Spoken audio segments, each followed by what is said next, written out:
said I'ma crush it. Call me. Welcome to Unsung. I'm Anthony Walker, Jedi Knight and host of Unsung, our region's nonprofit online news magazine show. This episode, we're coming to you from the residential neighborhood of Beachview, relaxing, enjoying the nice summer day. In this episode, Unsung has special guest Jamie and Ali McMutrie of Haitian Families First.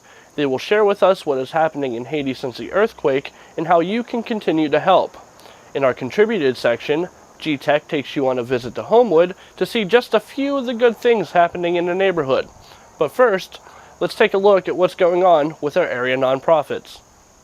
Marvin Hamlish, the PSO's principal pops conductor for 17 seasons, died August 6 in Los Angeles after a brief illness. He was 68.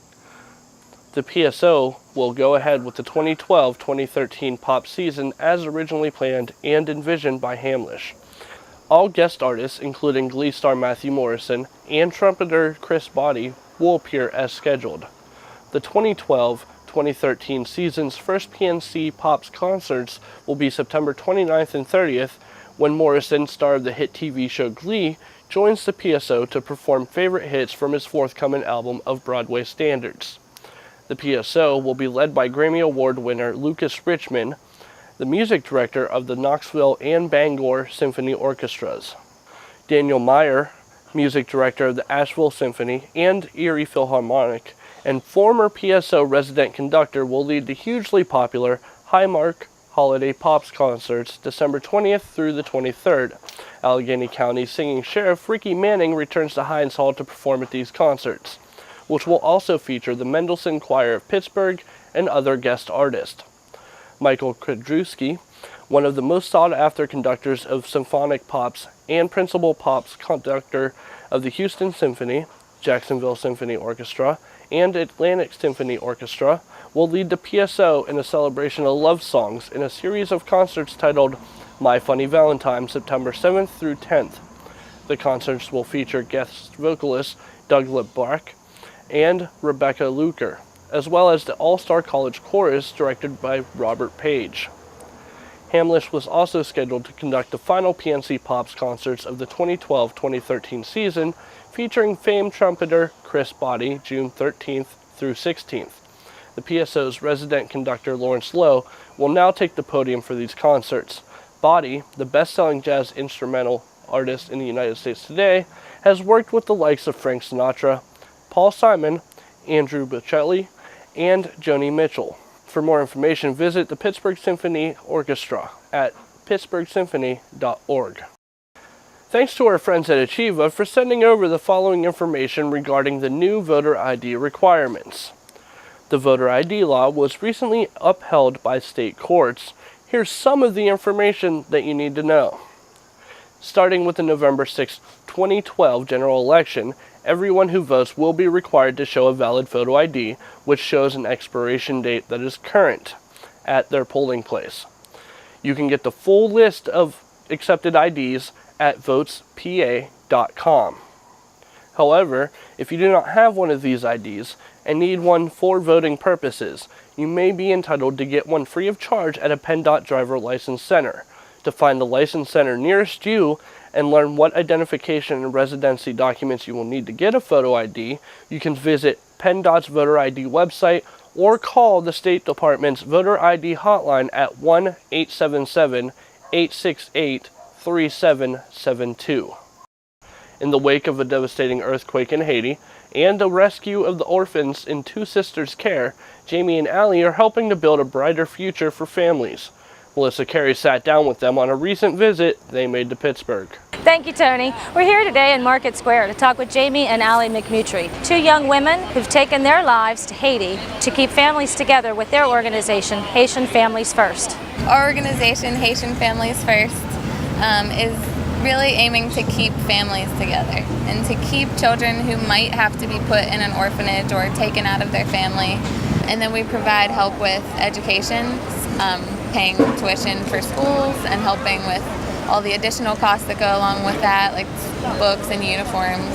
Most children don't go to school, and the ones that do, they're private schools, and so they're not expensive, but they're approximately 3 months of the average family's wage.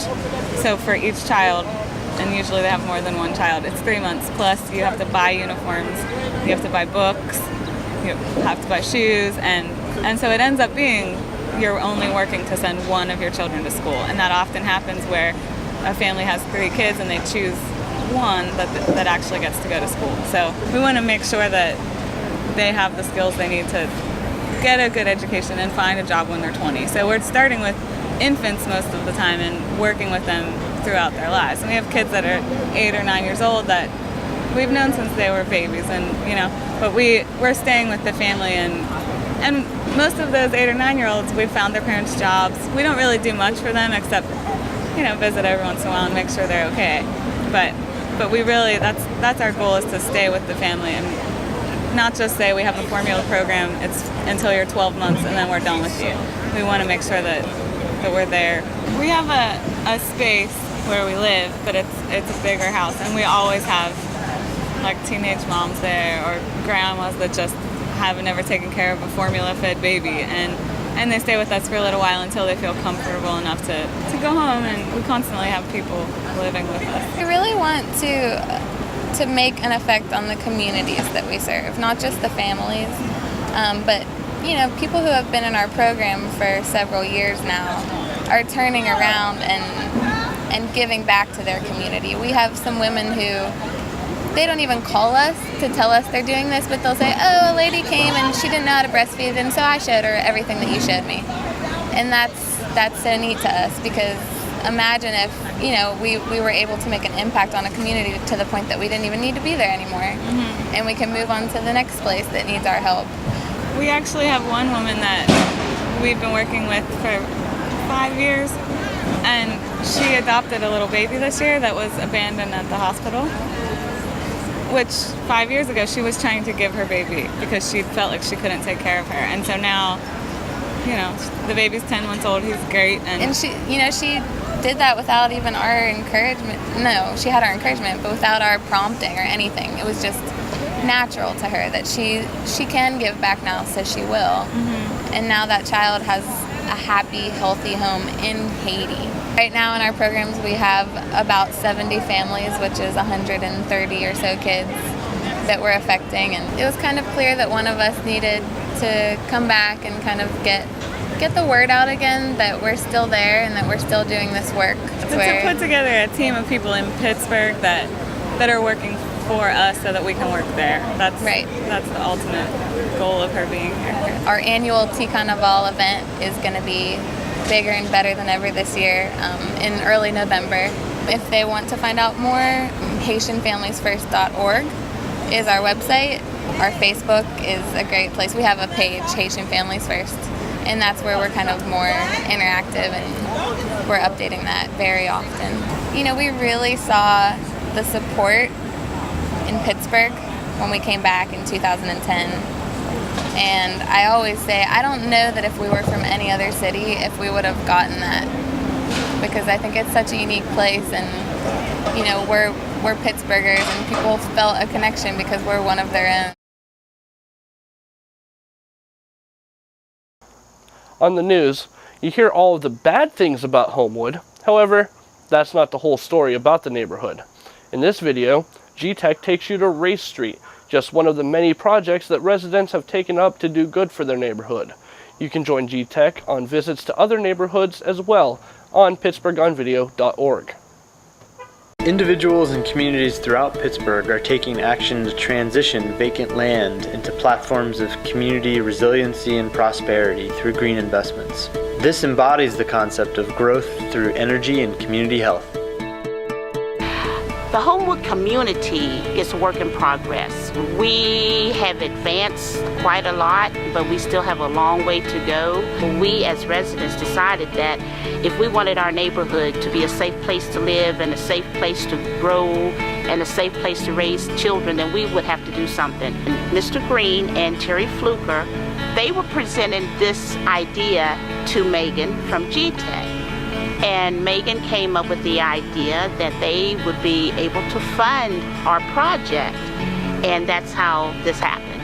This particular lot, when this house was torn down, apparently they just plowed everything into the ground And over time, other folks took that as a license to dump whatever they needed or wanted to dump on that lot. We couldn't clear out all of the debris because it was so deep, but we had to level it off so that we would be able to do the footing and to put the soil and everything on the earth. With the right preparation and with the right people, it's amazing how much you can get done in a relatively short period of time. To actually see it built was amazing. It was truly amazing. I think there's still more that can be done and more that can happen, not only here, but on the street as a whole.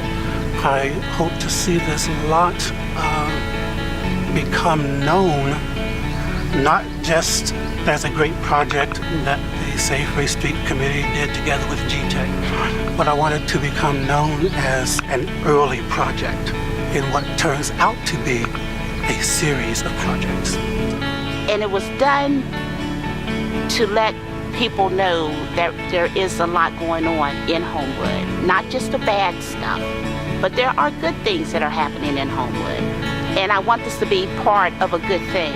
I hope to see Homewood become a neighborhood that is beautiful, prosperous, safe, green, connected, global, and smart.